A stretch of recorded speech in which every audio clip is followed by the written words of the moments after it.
E Aruba tinha atenção para hecho de terrorista lamentável na França semana passada vierna. O governo observou minuto de silêncio ao emergia para o que passa na Paris. Na diferente edifício público e de representação de reino, tem bandeira na half-stock. E atentado terrorista na Paris sacudiu o mundo e também o primeiro-ministro Mike Eyman e seu governo. O pensamento também de viajar e vítima inocente que muri devido a terrorismo sem sentido. Assim, o primeiro-ministro Eyman qualifica o hecho. O primeiro-mandatário quer que é importante para o mundo para quieto e junto de uma solidariedade na França.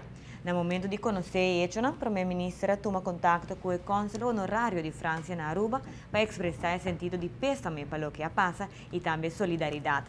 Dá uma postura que compartilha com o reino e outro país na qual condenar o que passa. E me servirá como um chamado para o mundo para unir e para estar forte para brincar esse tipo de violência aqui. O primeiro-ministro avisa que não pode tolerar nem aceitar que a gente não quer de ter direito para quitar a vida de outra pessoa inocente de forma aqui.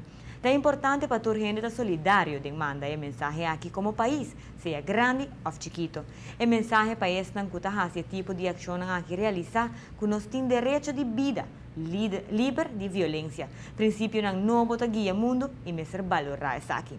O primeiro-ministro Eyman quer ter o direito de ter vida de qualidade sem violência e toda a gente me ser um esforço para mandar a mensagem aqui para esse que está esse tipo de acto aqui para não que isso aqui não está aceitável.